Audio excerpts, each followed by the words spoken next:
phase. Okay. Era of militant nationalism.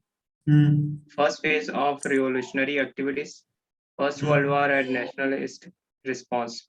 Emergence of Gandhi. पढ़ते जाओ खत्म हो गया। हाँ नहीं, बहुत लंबा है ये तो।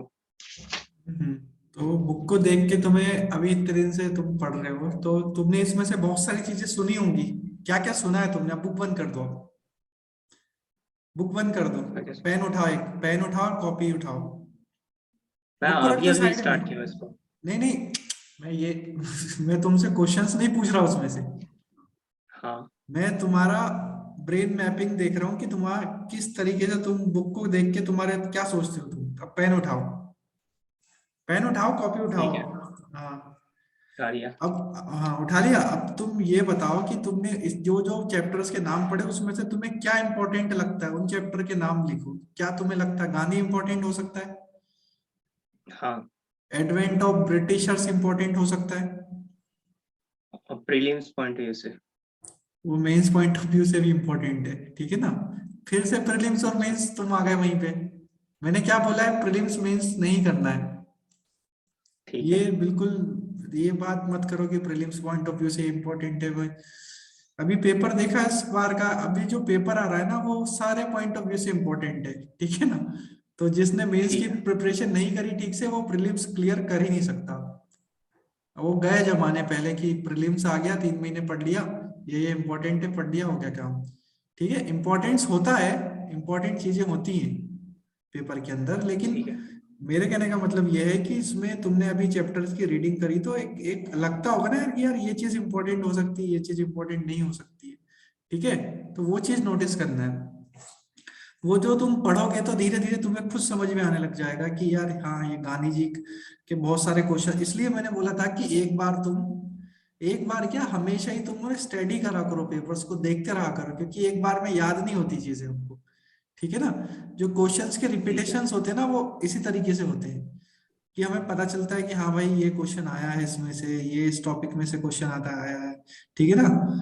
जैसे अगर हिस्ट्री हिस्ट्री देख रहे थे अपन, अभी हिस्ट्री की तुम बुक के चैप्टर्स रीड कर रहे थे तो उसमें इधर से ही क्वेश्चंस आते हैं, एडवेंट ऑफ ब्रिटिशर्स। तो उसमें क्या आ सकता है भाई? उसमें ये आ सकता है कि कौन से गवर्नर जनरल के टाइम पे क्या क्या काम हुए, कौन से वाइसराय के टाइम पे क्या क्या काम हुए। ठीक है, प्रेस किस वाइसरॉय के टाइम में आई। ठीक है ना। तो ये यही इंपॉर्टेंट है चीजें बस। बाकी तो बुक में तो, बुक जो भरी है ना, बुक कितनी मोटी, किस बुक उठाओ कितनी मोटी है बताओ मुझे, कितनी मोटी है लगभग? इस इतनी मोटी बुक के अंदर ना सिर्फ कितने पेज है उसमें? पेज टोटल बताओ, पेज कितने, लास्ट पेज बताओ। 800 कुछ है, 802। हाँ तो उसमें 200 से 250 पेज है बस काम के। बाकी जो बुक भरी है ना वो भरी है से इज और द, ठीक है ना, इफेक्टिव, एडमिनिस्ट्रेटिव, ये सब चीजों से बुक भरी हुई है। जो आइट साइड में जो वर्ड लगते हैं ना किसी भी सेंटेंस बनाने की, जो सेंटेंस फॉर्मेशन के जो बीच में वर्ड यूज होते हैं, तो अपने को जिस तरीके से मैंने तुम्हें रीडिंग करना बताया था कि बुक को कैसे रीड करते हैं, ठीक है ना, how to book in a effective way. तो उसमें क्या करते हैं अपन, जो कीवर्ड्स रहते हैं ना उसी को मार्क कर लेते हैं और उसको पॉइंटर बना के उसका नोट बना लेते हैं, काम खत्म हो गया। तुम्हें बार बार बुक पलटने की जरूरत नहीं है। ठीक है। तो ठीक क्या है, करना है, पहले एक बार बुक को पढ़ना है, एक बार मार्क करना है, दूसरी बार में नोट बनाना है। नोट कैसे बनाने? पॉइंटर नोट्स बनाने, एरो फॉर्म में। ठीक है, जितने शॉर्ट हो सके, मतलब फालतू चीज नहीं लिखना उसके अंदर। ठीक है, सिर्फ इंपॉर्टेंट इंपॉर्टेंट लिखना है सारा।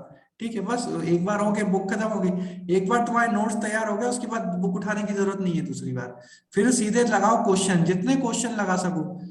ठीक है, तुमने ऑलरेडी पढ़ाई कर ली उस बारे में। ठीक है, जैसे मान लो टॉपिक हो गया, कोई भी टॉपिक, गांधी जी का टॉपिक हो गया। ठीक है, advent of Gandhi ji in India ने 1915 की बात है, 1915 से लेके 1913 तक की तुमने सारी इवेंट पढ़ ली है। ठीक है, अब एक बुक के अंदर सारी चीजें तो कवर हो नहीं सकती, तुम भी जानते हो वाली बात। तो क्या करना है अपने को उसमें, फिर क्वेश्चंस लगाने, क्वेश्चंस में जो जो चीजें मिसिंग होगी वो नोट्स में ऐड कर लेना है। काम खत्म हो गया आपका, एक बार नोट्स बन गया, काम खत्म, फिर देखने की जरूरत नहीं। फिर प्री हो, मेंस हो, कुछ भी हो, उसी में से पढ़ना है, सब कुछ उसी में से करना है। समझ गए?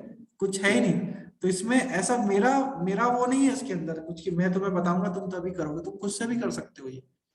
ठीक है, इतना कुछ टाइम लगना नहीं है उस चीज में। देखो नोट्स बनाना एक इंडिविजुअल डिसीजन रहता है, जैसे कि बुक्स का मैं नाम ले रहा हूँ, लक्ष्मीकांत हो गई, स्पेक्ट्रम हो गई, ये अपने आप में ही नोट्स हैं, ये बुक अपने आप में ही नोट्स हैं।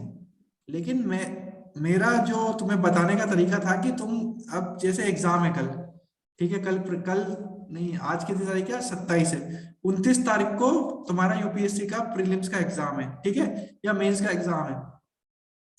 तो भाई तुम रिवीजन कैसे करोगे स्पेक्ट्रम बुक का? बात ये है ना, इतनी मोटी बुक पलटते पलटते ही दिन निकल जाएगा तुम्हारा। अगर तुम्हारे पास शॉर्ट्स नोट्स है तो तुम उसको 4 बार रिवाइज कर सकते हो उठा के। और देखो क्या होता है ना, जब भी हम कोई चीज, अब तुम्हारे पास शॉर्ट नोट्स रहेंगे तो तुम्हें कॉन्फिडेंस रहेगा एग्जाम हॉल में, भले ही तुम्हें नहीं आता क्वेश्चन, लेकिन तुमको क्या रहेगा कि मैं पूरे तरीके से पढ़ के आया हूँ चीजों को, मैंने हिस्ट्री को अच्छे से पढ़ लिया है। ठीक है, अब तुम नोट्स नहीं बनाओगे तो क्या रहेगा, यार मैंने पढ़ा तो है लेकिन क्या पता मुझे याद है कि नहीं, ये हो जाता है ना। कॉन्फिडेंस बहुत जरूरी है एग्जाम हॉल में। जो तुम गोला भरोगे ना उस टाइम पे, वो कॉन्फिडेंस ही तुम्हारा सही कराएगा आंसर। नहीं तो तुम आता हुआ आंसर भी वहां गोला नहीं भरने की स्थिति नहीं रहती इंसान की। ये हो जाता है ना कि वहां टीचर चिल्ला रहा, अरे टाइम हो गया, अरे टाइम हो गया, 1 घंटा बाकी है, लेकिन वो यही बोलता है टाइम होने वाला है, टाइम होने वाला है। 10-15 मिनट तो वही खराब कर देते हैं, भरवाने में, ये करने में, वो करने में। तो वो सारी चीजें, उस पूरी प्रेशर की तुम्हें प्रैक्टिस करनी है। टेस्ट सीरीज ज्वाइन नहीं की ना तुमने अभी, कर लो उसको ज्वाइन यार, और प्रैक्टिस स्टार्ट कर दो। मैं सोच रहा हूँ कि इसको एक बार पूरा पढ़ लेता हूँ, उसके बाद ही